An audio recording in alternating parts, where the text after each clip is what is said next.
So welcome back to another episode of Thrive. Today we're going to talk about the trust mindset for agency leaders. And my guest is Jay Tinkler. He's a sales strategy and consultant for digital and branding agencies, and he's based over in Brisbane, Australia. In addition to owning his own digital agency for about the last 10 years, Jay helps leaders to really understand how trust impacts their business. So naturally, I had to connect with him after we actually connected on Instagram of all places.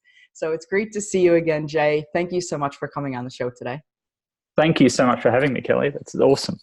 So good. And I just want to say at the top of the show here that for those of you who are watching or listening and you don't think that you can form real, authentic relationships off of something like Instagram or other social media channels, this show is absolutely proof that that's not true.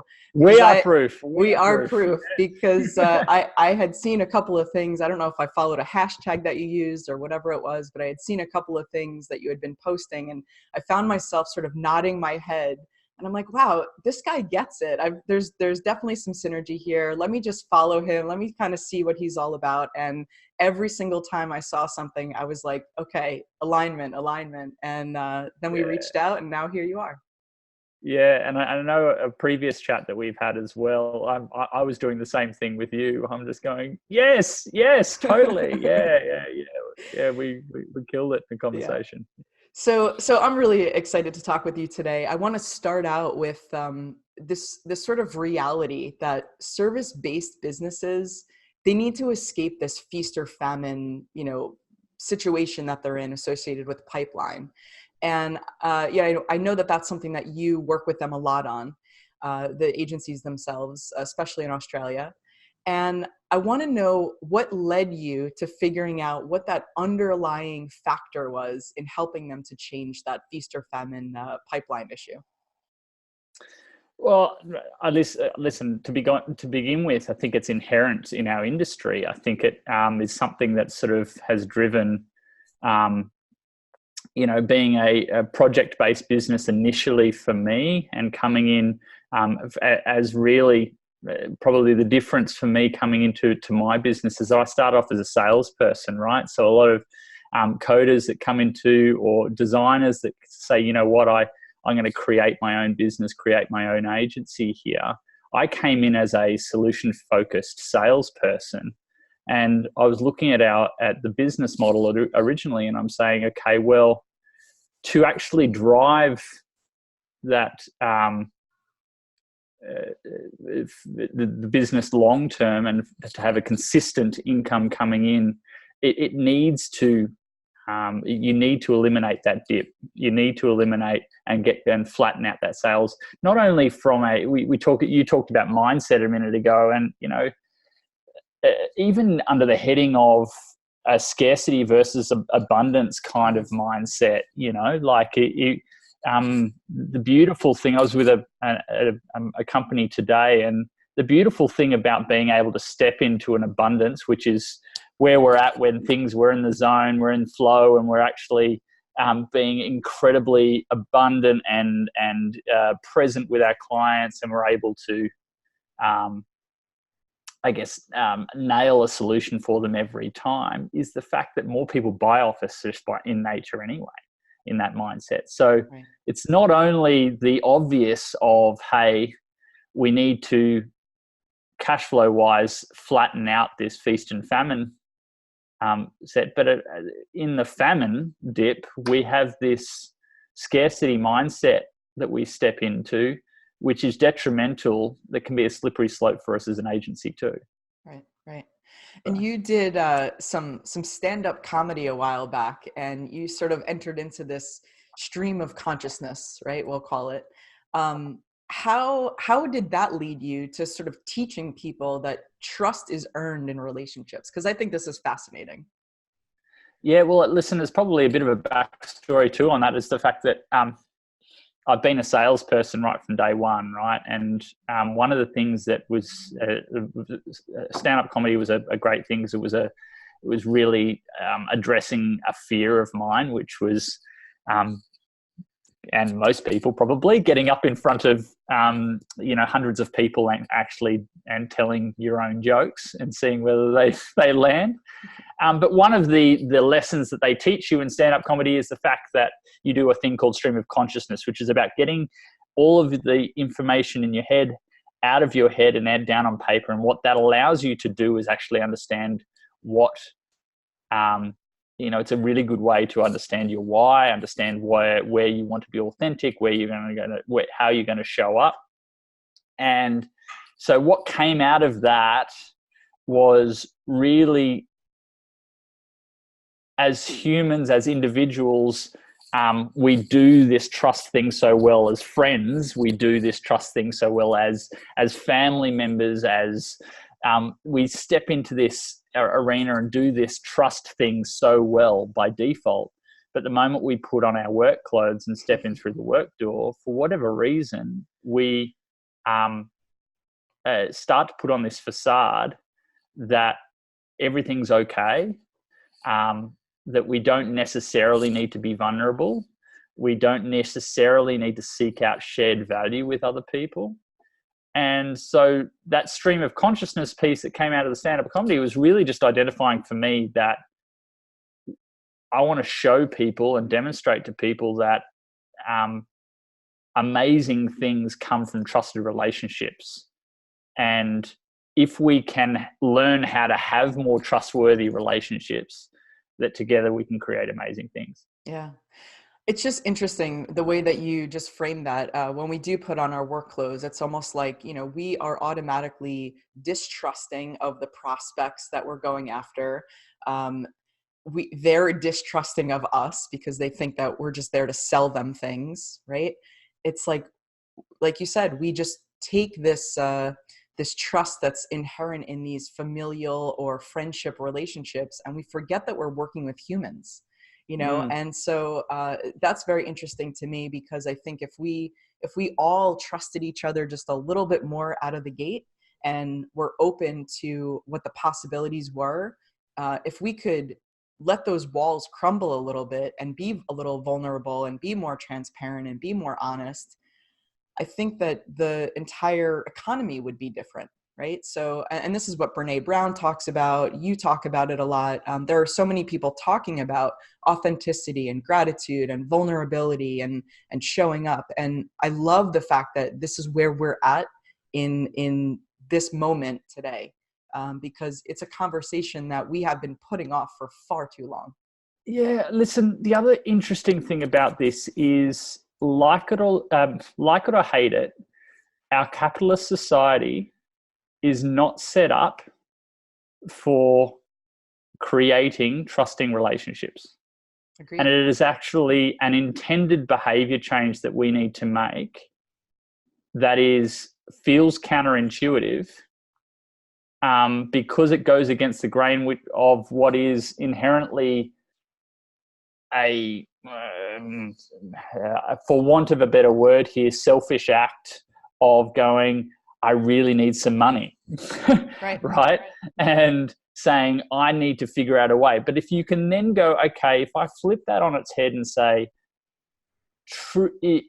if we are doing an exchange, and I'm really simplifying here, right? But if we're doing an exchange here and we're having a true relationship, what this should mean is collaboratively, there is a win-win for both of us. Right. And so stepping into that realm of going, we're not selling here, we're not going in to actually sell them something, but we're actually feeling, how do we create a relationship together so we create a long-term profitable partnership? Then suddenly we go, okay, how quickly can I get to the no? How quickly can I get to the we're not a good fit? Let me interview you to see whether you're a good client for me, rather than doing my dog and pony show every time to actually show what my wares are to see whether you are interested. Right. And obviously, yeah. And so, yes, it's a little bit of abundance mindset, and it's a little bit of going in with asking the questions, as opposed to introducing ourselves and going right into our capabilities deck, which I call the Chinese menu of services, allowing that prospect to sort of self-prescribe and choose from that menu. There's no value in that. We're not showing what our intellect is and what the value is that we're bringing to the table. So it's all about, questioning. I always say it's 110% about them at the beginning of the relationship. Then they'll want to get to know you. They'll develop that trust. You'll develop the trust with them. And that's really how these relationships and these long-term, business relationships are formed. So yeah, I mean, everything that you say, makes a lot of sense. And I think that we are in a revolution at the moment with the Brené Browns, as you said before, and these kind of people that what were considered quite feminine-based traits like empathy and authenticity and vulnerability, we're starting to say, you know what, these aren't, gone are the days of these being feminine traits. These are necessity for us to have authentic relationships. So what you're saying is women were right all along. well, it's okay, Jay. I'll leave that argument for that debate. It's okay. You're in a safe place. You're talking to me. You can say it. If you won't say it, I'll say it. So one of the other interesting things in people that you talk about a lot is Susan Fiske from Princeton. And Susan Fiske has this great phrase or quote, trust is not born from competence. Trust is born from warmth of intention. And I love that term, warmth of intention. So I would love for you to talk a little bit more about that, because you know her work so well. So it gives me chills talking about this kind of stuff, because I really get off on it. It's so much fun. Especially, again, just circling back to what we were talking about just a minute ago, which is around our naturally we step into our dog and pony show, right? Naturally, we default to, let me show you how to fix that, and let me show you what we've got. Let me show you, when in actual fact that what I really want as a buyer is I really want to know that you care. I really want to know that you actually understand me and that you actually care. So talking about warmth of intention, the cool part about this is a couple of things. First of all, you need to own your competence. The first thing is you need to own it. The reason why you're in business and that you've lasted as long as you have is because of your competence. The bit that you do what you say you could do. Now, stop talking about that and start building strategy around your warmth of intention. Now, what is your warmth of intention? It's everything that we've just been talking about. It's that gut feeling. It's that place around which we build that level of care, that level of empathy, that level of authenticity. And people often sort of say to me, but how do you build strategy around that? Because what we think happens here is that we go in with our competence and we go, we've got something that will fix that problem. And people go, great, thanks so much. And then over time, because we've done lots of business with them, we build warmth of intention. When in actual fact, the way to hack trust, for want of a better word, hack meaning you also always need time. You always need that level of the recipe that comes with warmth of intention plus competence. But is to start with warmth of intention, is to start with going, I'm here to help first. And great, if my product or service can actually serve a purpose in your business, wow, that's a win-win. But let's talk about how I can care about you guys first and be empathetic. The analogy I like to give on this is, I don't know whether it's the same in the States, but we've got this sort of, I guess it's from movies and that kind of thing, but the typical used car salesman, we have lots of those here. Stereotype, right? And if you're walking across a used car sales lot, the first thing you're thinking of when you're walking across that used car sales lot is, I'm not buying off this guy and if he's a so-and-so, right? Right. But I can tell you that this, in most cases, if they're not, sorry, let's not do a rash generalization, Jay. Let's say that the poor used car salesman is walking across the car yard going, maybe a station wagon. Oh, I don't know. He's got kids. Yeah, he's sizing you up competence-wise. Now, for him to be successful, all he has to do is not be a, right? Right. And he meets you where you are, and suddenly you build a relationship in which you can generate long-term profitable partnerships. He will refer you every day of the week if he feels like you care. Right. So the second piece that I just want to touch on there is to say that you can lose opportunity for warmth of intention. So if you start with competence, often you become a transactional relationship. Commodity. Yeah. Commodity sell, and you lose the opportunity to build true warmth of intention later. Yep. And again, this isn't new. This is all stuff we do every day of the week in friendships, family, and that kind of thing. But we almost need to learn it as a forced behavior. And I don't mean that in a disrespectful way. It actually, we have to, because the game's not set up in a way to have that come as a default behavior. Yeah, force just in terms of being against the grain or against the norm or against the conditions that we've been accustomed to. Absolutely. I just want to touch on everything that you're saying in terms of warmth of intention. To me, it sounds like what we went back to earlier about asking those questions and making it all about them. What I like to do is, aside from just asking questions, I'm listening. Not just with my ears, I'm listening with my heart. I'm listening to the things that people are saying, but probably even more so, I'm listening to the things they're not saying. And then that gives me, just from a practical or tactical standpoint, that gives me a reason to ask another set of questions or to follow up or to dig a little bit deeper. And the deeper that you dig, the more emotional people will get, the more trust that they will have, the more that they will open up. And the opportunities that you're talking about from a business standpoint are in the underpinning. They're in the underlying reasons why they're vetting you as a solutions provider, right?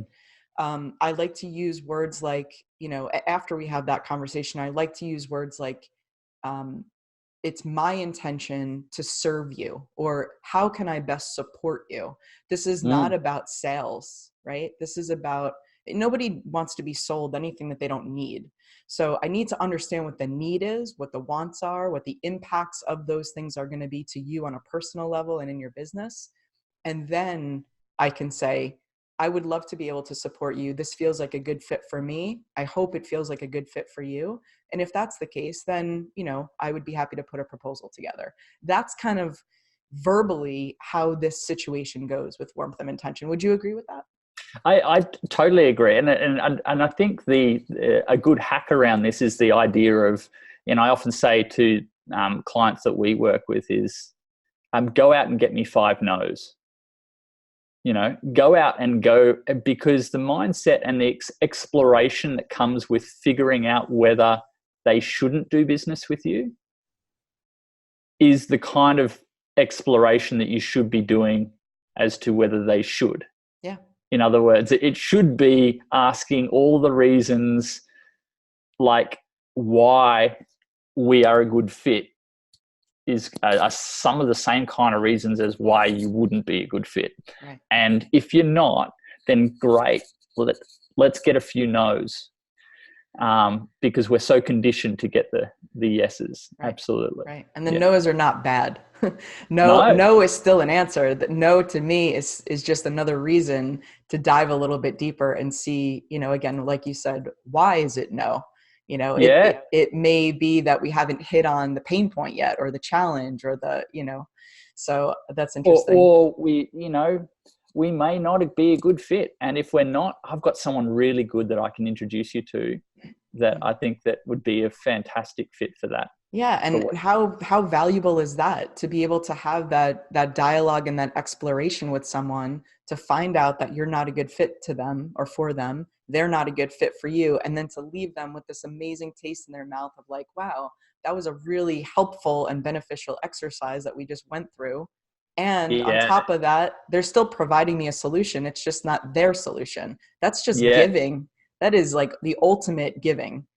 Yeah. So that's absolutely how I think most people should operate. And here's the reality for that. I mean, when I work with agencies, and I'm sure you do the same, those situations don't necessarily mean that you're not going to be getting something monetarily out of that. If you have strategic partnerships, referring those non-ideal prospects for you to other people that would be ideal for them, that could be some kind of commission-based structure or partnership where you're referring, and again, that's like pure profit into your company. So I love the no's, because that's like, great, I'm not a good fit, I've got somebody else who probably would be, and then with my strategic partnership network, I'm still getting money, I'm still getting income, and it's pretty passive.